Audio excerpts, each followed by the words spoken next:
ponente es el maestro Pablo Vargas Ángeles. El maestro tiene una licenciatura en psicología por la Universidad Intercontinental. Tiene una maestría en la teoría psicoanalítica en el Centro de Investigaciones y Estudios Psicoanalíticos, Fundación Mexicana de Psicoanálisis.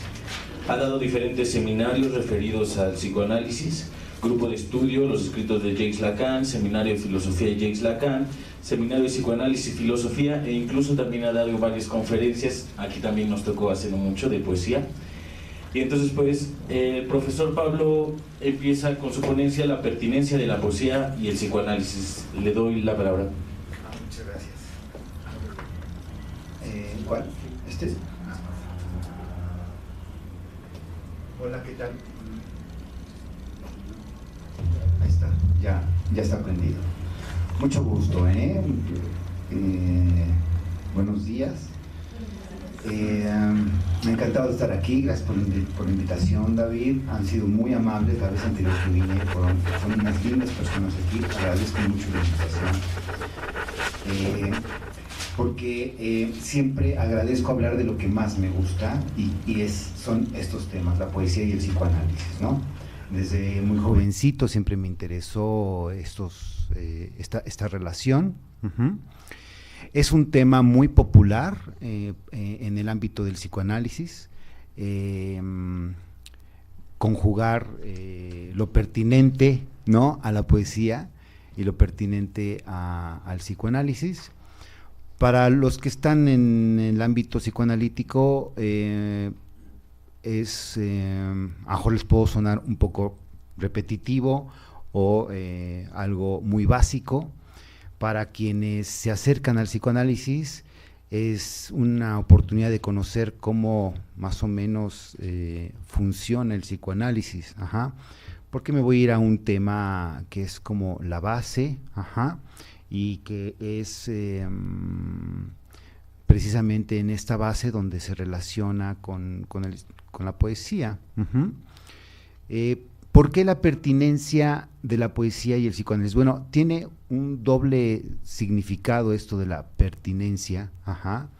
Si nos vamos a la palabra, más o menos si tratamos de entender qué significa pertinencia, esto lo sacan muy fácil de internet, ¿no? Pertinencia de latín emana del vocablo pertinentia, que está compuesto de dos partes claramente diferenciadas: el prefijo per, que puede traducirse como por completo, y el verbo tenere, que es sinónimo de sostener.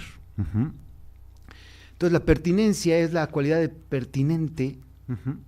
Se trata de un adjetivo que hace mención a lo perteneciente o correspondiente a algo o aquello que viene a propósito, ¿no? Y creo que viene a propósito siempre el psicoanálisis y la poesía en estos tiempos. Creo que nos hace falta siempre la poesía en nuestra sociedad. Siempre trato de estarla promoviendo. Y el psicoanálisis, pues bueno, a mí me ha salvado la vida el psicoanálisis. Si no fuera por el psicoanálisis, pues estaría en el hoyo, ¿no? Literalmente, claro, porque pues la vida no es fácil, ¿no? Y pasar por un trabajo analítico ayuda bastante. Y también uno lo nota en su práctica que pues ayudas a las personas. Pero ¿de qué manera se ayuda a las personas? Antes de empezar con esa pregunta, ¿cómo se ayuda a las personas? ¿Cómo opera el psicoanálisis de alguna manera en su funcionamiento más básico? Desde la perspectiva de Freud, la perspectiva de Lacan. Me gustaría, por ejemplo, un poco ver esa imagen que ustedes ven, que es Safo. Es una representación de Safo, de un pintor. No recuerdo de dónde es este pintor. No sé si es francés, la verdad es que no lo recuerdo, ustedes lo pueden googlear. Charles Menguin. Es una obra de finales del siglo XIX, es una bellísima representación de Safo. ¿Quién era Safo? Solamente para dar cuenta desde cuándo la poesía opera ya en nuestra cultura, porque nosotros somos, sin duda, tenemos mucho de la cultura griega, se nos ha infiltrado pues por la herencia europea que se nos que nos teje, pues, ¿no? Entonces, bueno, Safo era una poetisa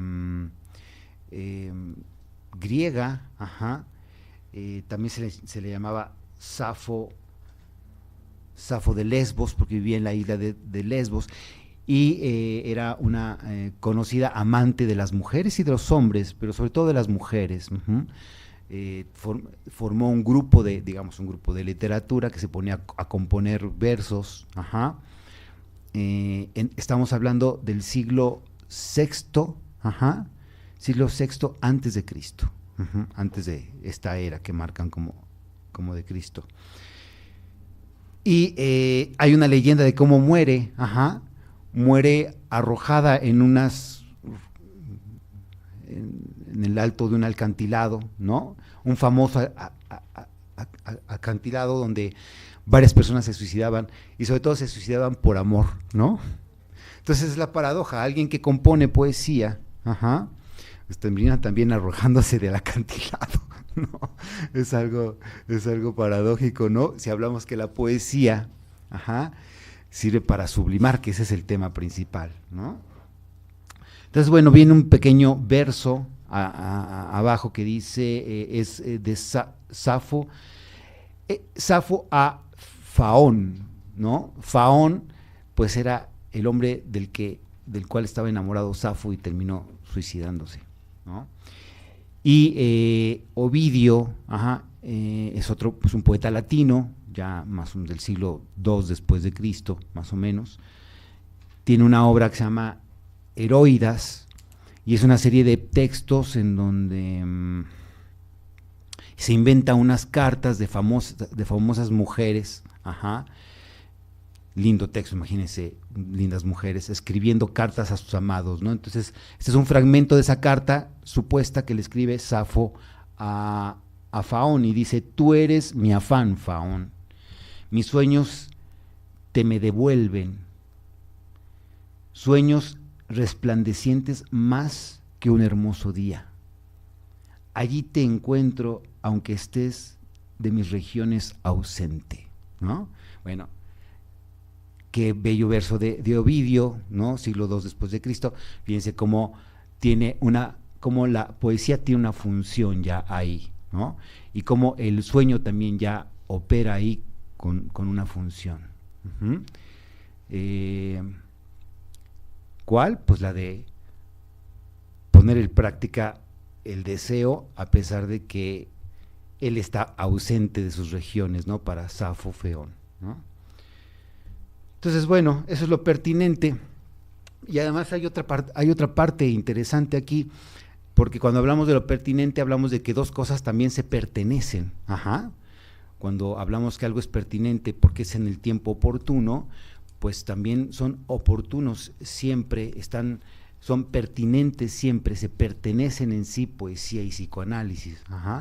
¿Por qué se pertenecen? Porque son parte del campo del lenguaje y de la palabra.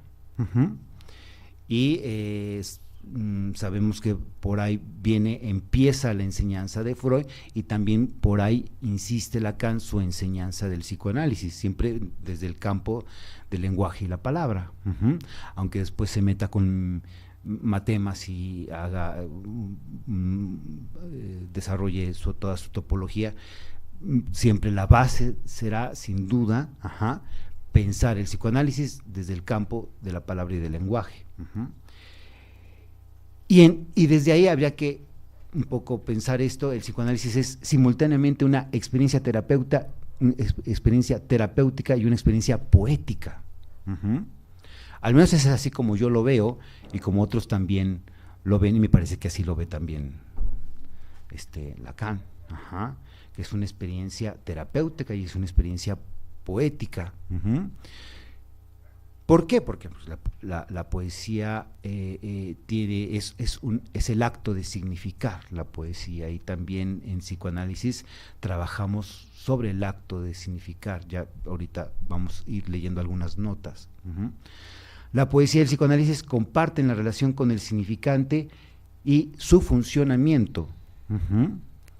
Eso es, cuando hablamos de que están dentro del campo del lenguaje, es que hablamos que comparten la manera en que funciona el significante, la manera en que el inconsciente, dice Lacan en alguna parte, que por ahí tengo la cita, está estructurado como un lenguaje. Esta es una cita muy popular de Lacan, que la hace más de 90 veces en su obra, en varios lados puede uno encontrar de varias maneras esta cita, que el inconsciente está estructurado como un lenguaje, es decir, que tiene la estructura del significante. Vamos a ir comprendiendo a qué se refiere eso de la estructura del significante y a qué se refiere la estructura, que el inconsciente está estructurado como un lenguaje. Pero antes de irme introduciendo eso, quiero hacer esta cita de Octavio Paz, que es una cita larga, pero que nos introduce a la profundidad del tema y a lo esencial para los seres humanos, ¿no? La historia del hombre podría reducirse a las de las relaciones entre las palabras y el pensamiento. Tzu Lu pregunta a Confucio: si el duque de Wei te llamase para administrar su país, ¿cuál sería tu primera medida? El maestro dijo: la reforma del lenguaje. Cuando las palabras se rompen, el sentido de nuestros actos es inseguro. El hombre es inseparable de las palabras, es un ser de palabras. La palabra es el hombre mismo. Estamos hechos de palabras.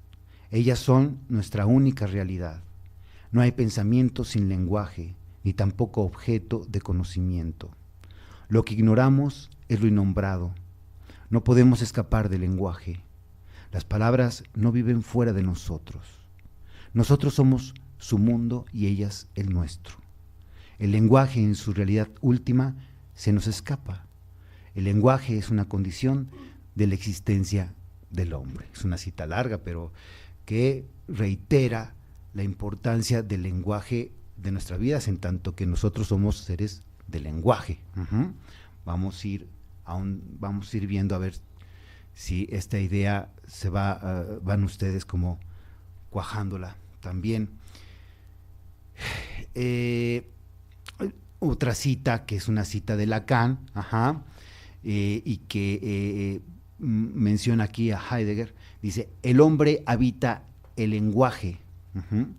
Incluso extraído del texto de Heidegger, habla por sí solo. Quiere decir que el lenguaje está antes que el hombre. Lo que es evidente, no solo el hombre nace en el lenguaje, exactamente como nace en el mundo, sino que nace por el lenguaje. ¿Qué quiere decir que el hombre nace por el lenguaje? ¿No? Es algo que hay que pensar en nosotros, es decir, que cuando aquí se refiere Lacan al hombre, se está refiriendo pues no a esta idea común del hombre, sino de un hombre hecho por el lenguaje, y eso su forma de actuar, su forma de pensar, su manera de estar en el mundo no es sin el lenguaje.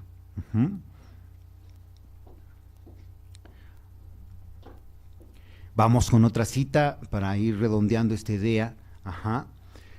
Esta es una idea de François Chen, que fue es un estudioso del lenguaje, y filósofo chino-francés. Conoció a Lacan, juntos trabajaron la poesía china. Lacan aprendió mucho de François Chen sobre poesía china, y después el mismo Lacan citó a François Chen en uno de sus seminarios, ya por ahí, por los años 76, 77. Y esta es una cita de un libro muy hermoso de François Chen que se llama El diálogo, y así nos habla del lenguaje. Una lengua se hace cargo de nuestra conciencia y nuestros afectos. y a un nivel más alto es aquello mediante lo cual el hombre es capaz de superarse a sí mismo, accediendo a una forma de creación, ya que todas nuestras creaciones, en un sentido amplio, son un lenguaje. Hablaba del misterio del lenguaje humano. Estoy dispuesto a afirmar ahora que es en el lenguaje, siempre en sentido amplio, donde reside nuestro misterio, ¿no? O sea, el lenguaje es lo que nos comprende y al mismo tiempo es nuestro misterio. Por un lado, es lo que nos puede llevar a un caos, pero también es lo que nos puede llevar a, como dice aquí, a una manera de superación. Porque con el lenguaje nosotros nos creamos, ¿no? Entonces, esa es la idea que vamos a ir aquí trabajando. Y así es como opera el psicoanálisis. De alguna manera es un poco desenredar el lenguaje que alguien trae, para un poco volver a enredar un nuevo lenguaje en cada analizante, ¿no? Esta es otra cita de un lingüista también contemporáneo de Lacan, que lo cita mucho, que es Émile Benveniste. Dice: antes que nada, el lenguaje significa. Tal es su carácter primordial, su vocación original que trasciende y explica todas las funciones que garantizan en el medio humano. ¿Cuáles son estas funciones? ¿Nos pondremos a enumerarlas? Son tan diversas y numerosas que eso sería citar todas las realizaciones individuales y colectivas que están vinculadas al ejercicio del discurso. Para resumirlas con una palabra, diría yo que mucho antes de servir para comunicar, el lenguaje sirve para vivir. Si sostenemos que en ausencia del lenguaje no habría ni posibilidad de sociedad ni posibilidad de humanidad, es por cierto, porque lo propio del lenguaje es ante todo significar. Esta cita es muy poderosa, esto que dice Benveniste es muy revelador, porque es con el lenguaje que nosotros podemos, es con el lenguaje que el hombre ha transformado el mundo donde vive, es por esta capacidad de significar que ha hecho, por ejemplo, de un tronco, algo para defenderse y matar a otro hombre, por ejemplo. O de cualquier otro instrumento para hacer fuego, por ejemplo. O sea, esta capacidad de significar es lo que lo ha superado de las propias características que tiene la naturaleza en el mundo. Es una característica muy propia del ser humano. Ya ustedes van dando cuenta qué peso tiene el lenguaje en nosotros, ¿no? Vámonos con Freud, que siempre le gustó hacer citas literarias para poder comprender la clínica. Dice: los poetas son unos aliados valiosísimos y su testimonio ha de estimarse en mucho, pues suelen saber de una multitud de cosas entre cielo y tierra con cuya existencia ni sueña nuestra sabiduría académica. Y en la ciencia del alma se han adelantado grandemente a nosotros, hombres vulgares, pues se nutren de fuentes que todavía no hemos abierto para la ciencia, ¿no? ¿De qué fuentes está hablando? Pues bueno, de las que él nombrará, ¿no? De alguna manera dirá, desarrollará una teoría de las pulsiones, este concepto siempre que causa problemas definirlo, que es una representación de lo somático, pero también ya de la vida psíquica del hombre, la pulsión. Y de esas fuentes se nutre el poeta, de lo salvaje y de lo bárbaro que también puede ser el hombre.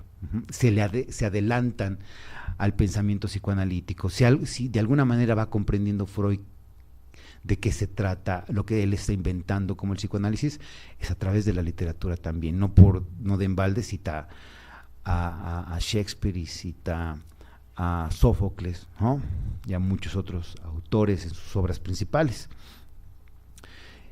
aquí vamos con esta cita larga que hace Freud de Edipo, solamente para ir comprendiendo cómo el papel de la literatura, el papel de la escritura, tiene una función terapéutica también.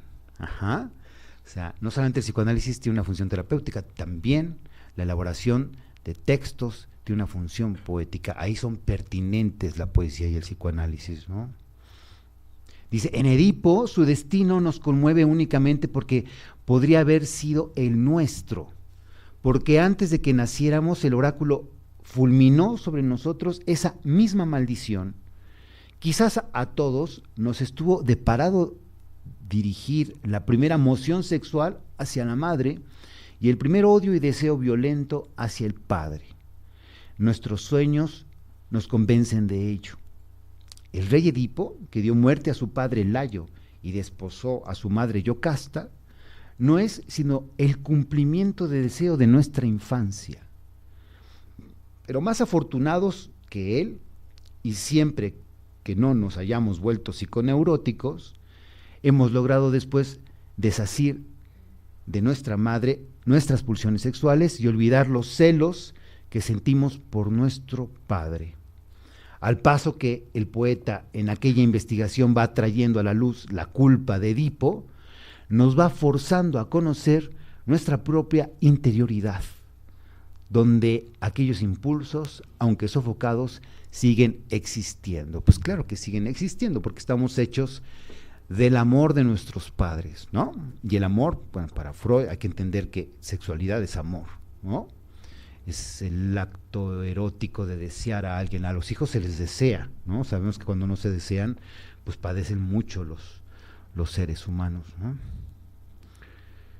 Entonces estamos siempre intrincados en relaciones de deseo. Y estas relaciones de deseo pues se van significando a lo largo de la vida. Y esa es la trama de Edipo, ¿no?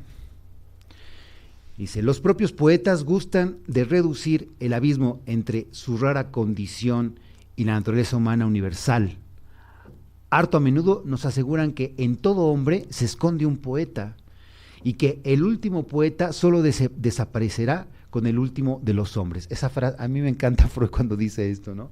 Que el último de los poetas desaparecerá con el último de los hombres. Y lo más curioso es que uno de mis poetas favoritos, que se llama Vicente Alexandre, un poeta español que ya murió, cita esta frase de Freud cuando recibe el premio Nobel en 1977, ¿no? Es decir, me parece a mí que todos somos poetas en este sentido, por eso siempre la pertinencia del psicoanálisis y la poesía, habría que pensar siempre también al analizante como un poeta de alguna manera, ¿no? Es alguien creativo, se ha hecho su propio síntoma, se lo ha hecho. De la realidad del mundo poético derivan muy importantes consecuencias para la técnica artística, pues muchas cosas que de ser reales no depararían goce, pueden empero depararlo en el juego de la fantasía.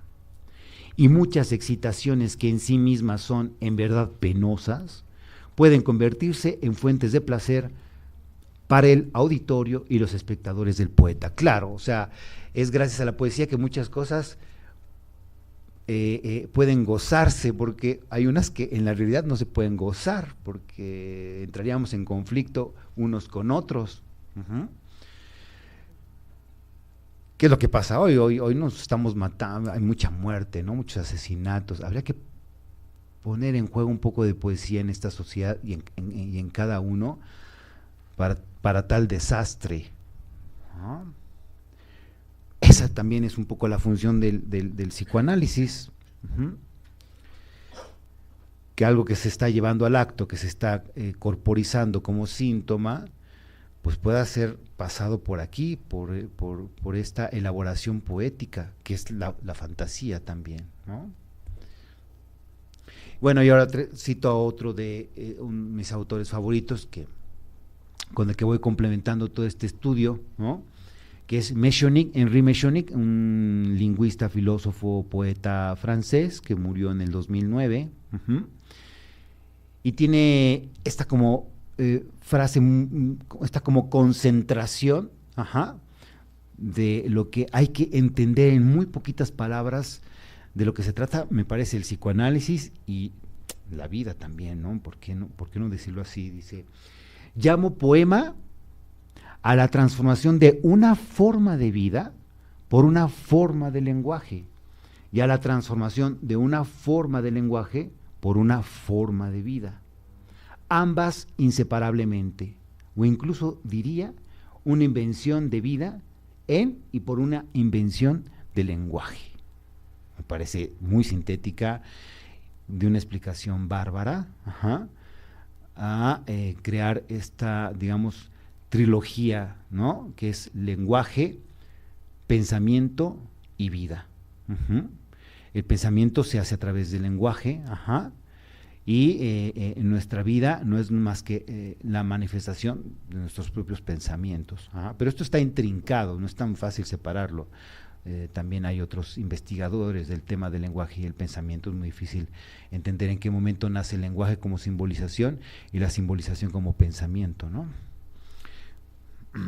Ok. Me voy a saltar esta.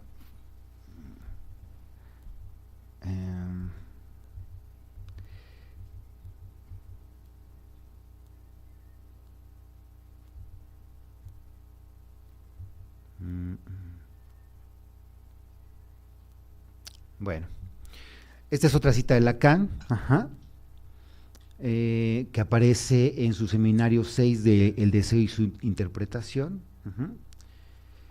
Dice, ¿qué son por tanto esos grandes temas míticos alrededor de los cuales durante mucho tiempo giraban las creaciones de los poetas? Sino grandes aproximaciones con las que dichos temas acaban introduciéndose en la subjetividad, en la psicología.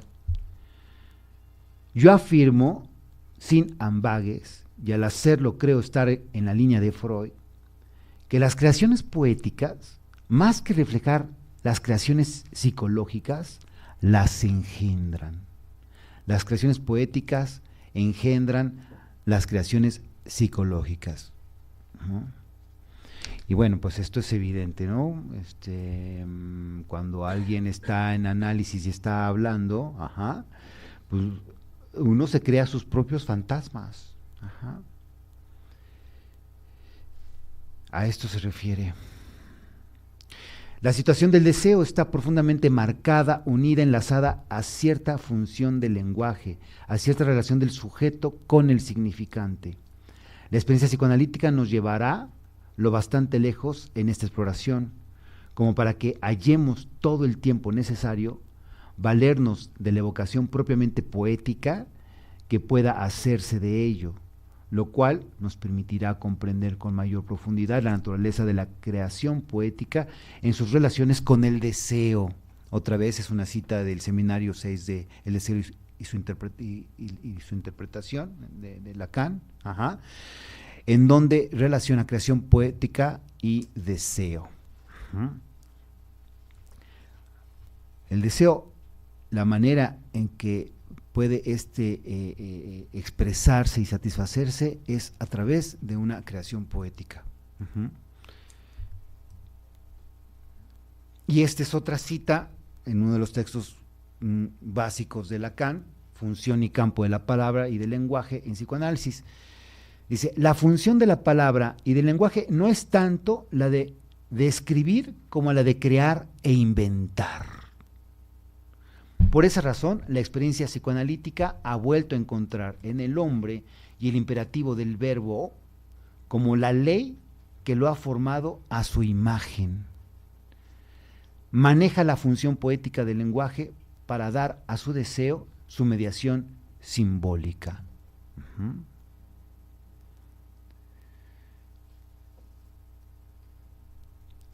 Está en juego siempre en el trabajo analítico la función poética.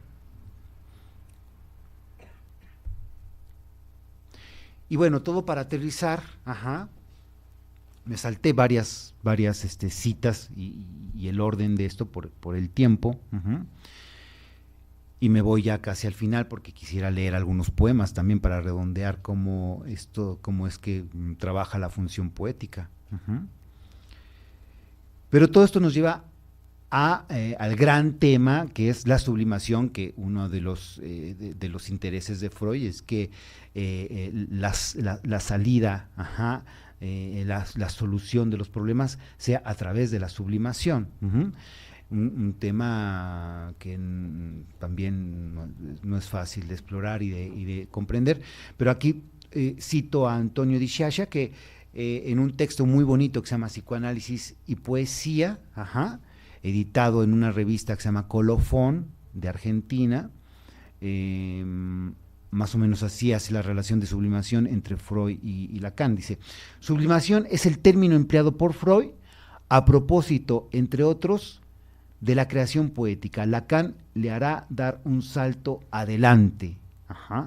Vemos aquí que la sublimación, Freud la relaciona con la creación poética, es un acto creativo, poético. ¿Qué es en Freud la sublimación?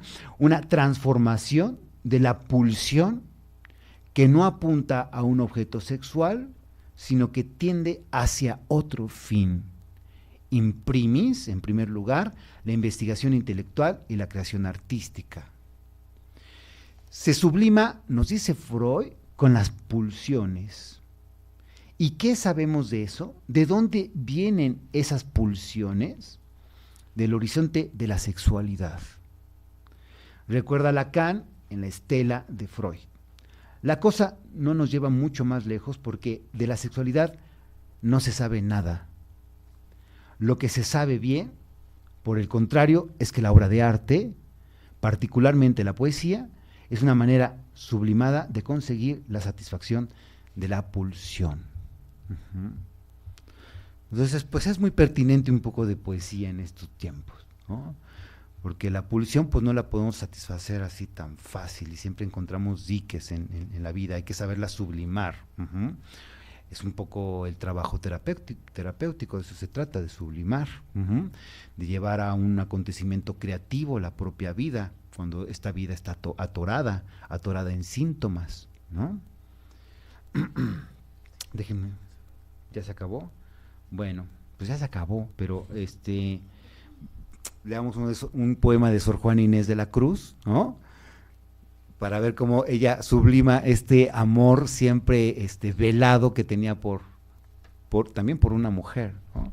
Aunque aquí habla de hombres. Feliciano me adora y le aborrezco, Lizardo me aborrece y yo le adoro, porque él no me apetece ingrato lloro, y al que me llora tierno no apetezco.